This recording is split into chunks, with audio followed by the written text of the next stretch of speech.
Now, I also want to talk about another bird team near and dear to my heart, the Arizona Cardinals. Of course, Cardinals went up against the Houston Texans this past weekend and came away with a loss. Look, we knew going into this game that it was going to be an uphill battle, right? But early on, we saw a beautiful throw from Kyler Murray to Rondale Moore for a touchdown. I mean, it was just a bomb of a touchdown. And early on in that game, I was thinking, oh my gosh, we might get this one. Obviously, a lot can happen following that drive, but I was pretty confident following that. However, as things went on, we saw some significant missed opportunities. And those missed opportunities just kind of started mounting, becoming kind of insurmountable at a certain point. CJ Stroud, as we've talked about, has been playing phenomenal football. Many have him not just in the Offensive Rookie of the Year conversation, but in the MVP conversation. And going into this game, he had only 2 interceptions on the season. But in this game, ended up throwing a total of 3 interceptions. That's like arguably CJ Stroud's worst game, dating even back to his college games. But for whatever reason, even with the takeaways, the Cardinals offense was just inept and couldn't capitalize on these things. The Cardinals offense has got to be better. And, some of it I'll throw on Kyler. There was a throw to Trey McBride, I believe it was on a 4th down, that easily could have been completed if he just gets the ball up a little bit more. Little imperfections like that end up costing you the game. And so it's really unfortunate that game went the way that it did. Of course, it's only Kyler's second game back, still knocking off some of the rust. I think the first game in front of the home crowd, I think was a little bit of Murray magic. And I think we saw sort of the, hey, I haven't played in almost a year type Kyler Murray this past week. So I think slowly but surely things will get a little bit better on that end. But this Cardinals team is and has been all year very, very competitive, but still gets these reality checks every once in a while. And there's still a fair number of pieces away from true contention. They can stay competitive in these games, but not necessarily competitive on, a league type scope.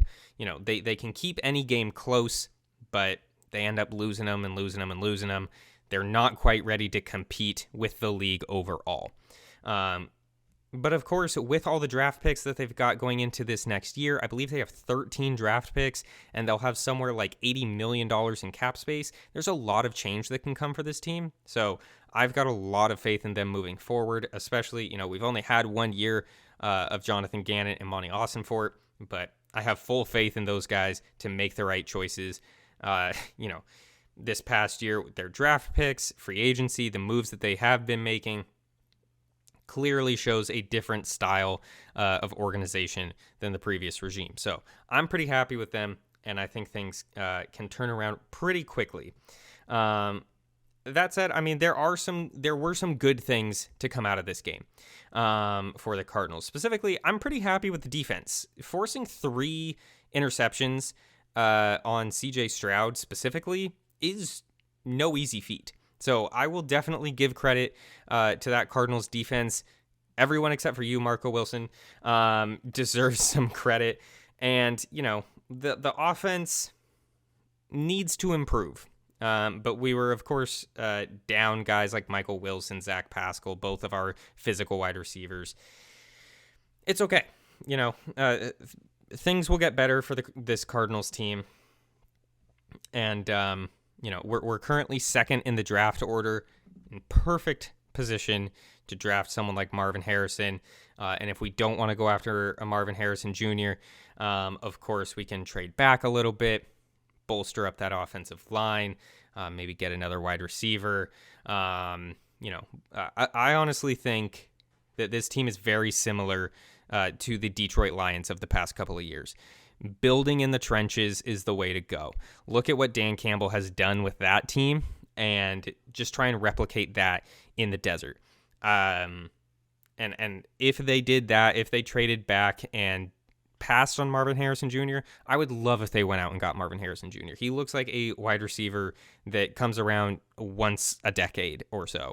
But, it may be irresponsible to take him. He is a wonderful player. He would be so much fun to have on this team. But if there's more to be had by trading that pick away and going and getting some other assets, I think that may be the better way to go. We'll see what ends up happening, but all in all, I've got some faith in the Cardinals. Hi everybody, thank you so much for watching. If you want to see the full episode, be sure to click the video right over here. And if you want to see more clips just like this one, be sure to subscribe to Water Cooler Quarterback. And if you want to follow me on any of the socials down below, you should go ahead and do that. Till next time, bye-bye.